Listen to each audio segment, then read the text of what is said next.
Hey there, Latin 1. We are on Chapter 6 early in the morning. It's time for our glossary. So, here we go. First line, non dum, non dum. And this means not yet. And if you really think about it, it means not while. And not while usually can mean not yet, not while something's going on. The next word is Lucette. Lucette. And this is why when we run into verbs, I always say he, she, or it, because you get verbs like this, lucet, which means it is light. Translate it that way. It comes from a verb that means to light up. So this is where we get translucent. We also get the name Luke, actually, which is kind of an interesting thing. And if we ever get back together, I'll tell you about Star Wars. The next one is lucet, by the way. You can always backward engineer your verbs to find the infinitives. So lucet, if you knock off the T, you get the stem, which is luke. Luke means that it's a second conjugation. So lukeo, lukere. The next one, surget. Surget. Surget means he or she rises. I always like rises, it just sounds more ominous. He, she, or it rises. It's where we get surge. It's where we get insurgency. And a whole bunch of words like insurrection, resurrection, etc., etc. Surget, let's do the same thing. You cover up the T, and it's surge, which means it's a third. It's surgura, which means it's surgo, surgura. So there you go. Per wilam. Per wilam. Per is a preposition. We're going to talk about those in the grammar lesson this week. Wilam, obviously, we've seen, so just translate it as it is. Pater. Pater. Pater means father. It is masculine. Pater means father. It's where we get paternity, paternal, patricide, patriarchy. Mater. Mater. And this is where we get maternal, matrimony, matricide, matriarchy, things like that. This is obviously feminine. The next one is etiam. And you've already seen etiam and very back in chapter 1.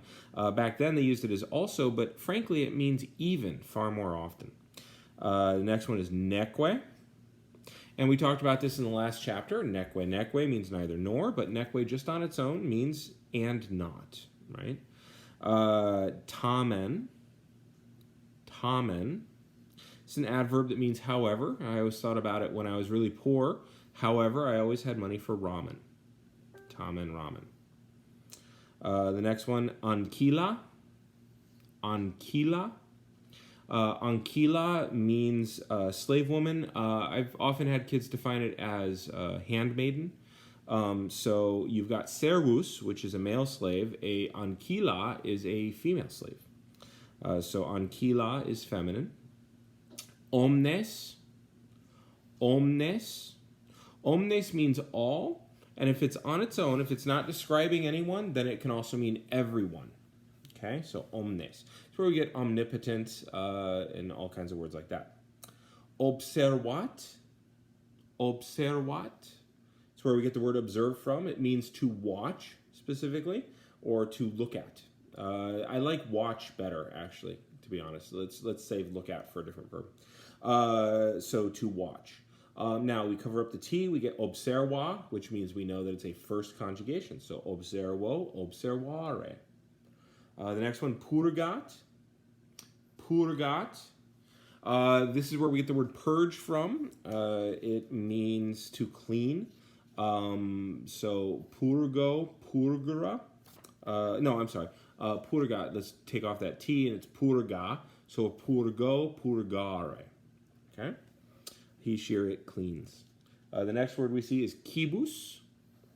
Kibus. And this is masculine. It means food. I don't have anything in English for you.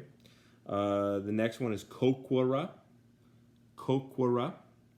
Now, this is a third conjugation verb. This is kokwuo, kokwara. And it means to clean. Okay? Apparently, my phone thought that I was talking to it. The next one is mox. Mox. Mox means soon, and that's why I said brevi tempore means in a short time, because you got another word that means soon. So it's mox. Stranue. Stranue. This is the adverb form of strenuus, strenua. Okay, so this means you did it strenuously or you worked hard. Aqua. Aqua. This is where we get aquatic. It's where you get in Spanish agua. But aquatic, Aquarius, all those words have to do with water. And it just means water. It's feminine. Portant. Portant. This means they carry.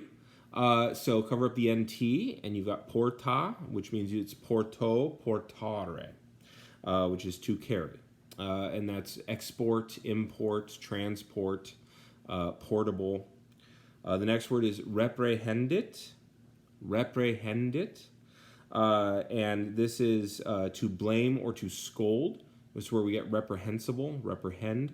So reprehendit, cover up the T, and you get reprehenda. So it's a third. It's reprehendo, reprehendera. The next one is doket.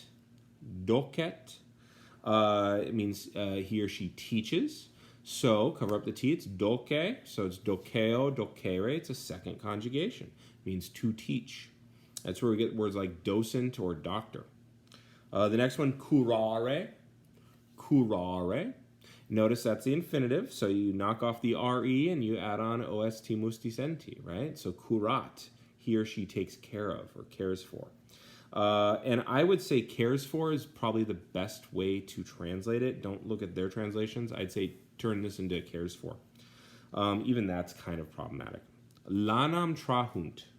Lanam trahunt. So you got the word trahunt, right, which means to, instead of spin, to drag or to pull, okay? So trahunt, cover up the NT, and you got trahu, which means it's a third, so it's traho, trahara, okay? So this is where we get tractor from, actually, in a roundabout way. Lanam is,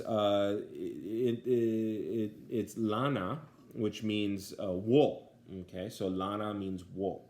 I know that Clark Kent's first girlfriend had the wool pull over her eyes. Lana Lang.